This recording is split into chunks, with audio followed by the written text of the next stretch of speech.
ભાગીદારને drugs કેસમાં ફસાવાનું કાવતરું રચના ચિરાગ ગોટી અને તેના ભાઈ પિતા સહિતની ટોળકીના આતંકનો ભોગ બનેલા સામે આવી રહ્યા હોય ત્યારે વેપારીને ધમકાવી માર મારી ખંડણી માંગનારા ટોળકી સામે ચોક બજાર પોલીસ મથકમાં ખંડણીની ફરિયાદ નોંધાઈ છે, જેની તપાસ સુરત એસઓજીએ હાથ ધરી છે. સિંગણપુર પોલીસ મથકમાં પોતાના જ ભાગીદારની કારમાં ડ્રગ્સ મૂકીને તેને ફસાવવાનું કાવતરું ઘડતા ચિરાગ ગોટી, તેના ભાઈ નિરાંત ગોટી અને તેના પિતા ઘનશ્યામ ગોટી સામે ગુનો નોંધાયો. બાદ નિરાંત અને ઘનશ્યામની ધરપકડ કરાઈ હતી. જોકે ચિરાગ ભાગી છૂટ્યો હોય સુપ્રીમ કોર્ટની ટકોર બાદ ચિરાગ ગોટી કોર્ટમાં હાજર થયો હતો અને ત્યારબાદ તેના આતંકનો ભોગ બનેલા જિગ્નેશ વ્યાસ સહિતનાઓ મેદાને આવ્યા હતા અને પોતાના પર આચરેલા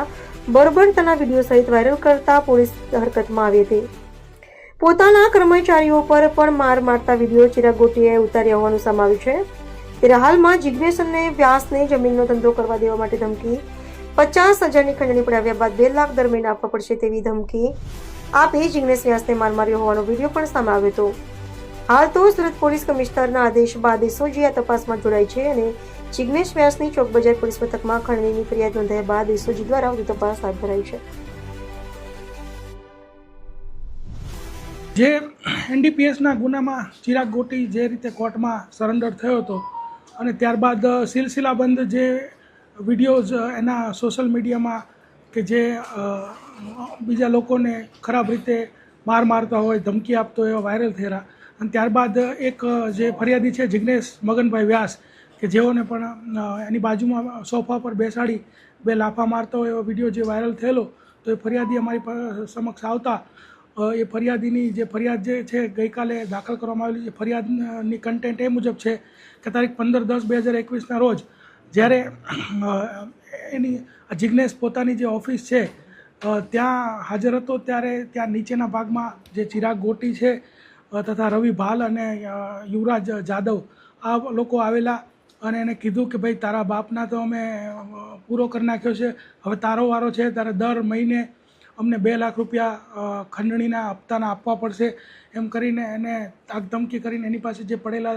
10 લાખ રૂપિયા છે તે લઈ ગયેલા. અને ત્યારબાદ ચિરાગ ગોટીને એવું ખબર પડી કે આ ભાઈ જે જિગ્નેશ વ્યાસ છે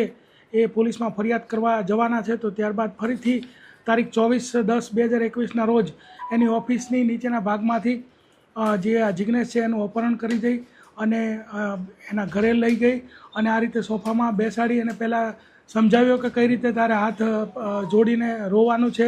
અને સમજાવ્યા બાદ એની બાજુમાં બેસાડી અને 2 લાફા મારી દીધેલા. તો આના વિરુદ્ધમાં 386, 365, 342, 323 એટલે ખંડણી, અપહરણ અને મારામારીનો જે ગુનો છે અત્યારે જે આ ગુનો છે એમાં તો ખંડણીને લગત જે તપાસ છે એ કરવામાં આવશે અને ઓઇલને લગત જો કંઈ કંપનીમાં ખોટું કરતા હશે તો એનાથી અલગથી કાર્યવાહી કરવામાં આવશે. ઓડિટ રિપોર્ટ અને બધું મંગાવવામાં આવશે. એ આખો અલગ વિષય છે એટલે એમાં અલગથી કાર્યવાહી કરવામાં આવશે. અત્યારે જે આપણે આ પહેલી ફરિયાદ જે દાખલ કરી છે એ ધમકીની, ખંડણીની અને અપહરણ છે, તો એની તપાસ એ રીતે કરવામાં આવશે. ને ચિરાગ ગોટીના ફરિયાદીઓ સતત અમારી સામે આવી રહ્યા છે અને સતત આવતા એમની જે સત્ય છે, તથ્ય છે એ જાણી અને જે વિડીયોઝ વાયરલ થયા છે એનો અભ્યાસ કરી અને એના વિરુદ્ધમાં સિલસિલાબંધ ગુનાઓ જે છે એ દાખલ થવાના છે. જે કોઈ અત્યારે આ જે ફરિયાદ જે છે એ ખંડણીની ફરિયાદ છે અને આમાં વેપનનો કોઈ મુદ્દો નથી, પરંતુ જો કોઈ વેપનની પણ વાત હોય તો વેપન પણ રિકવર કરવામાં આવશે અને બીજું જે કંઈ પણ આપણા સમક્ષ આવશે એના ઉપર કાર્યવાહી કરવામાં આવશે.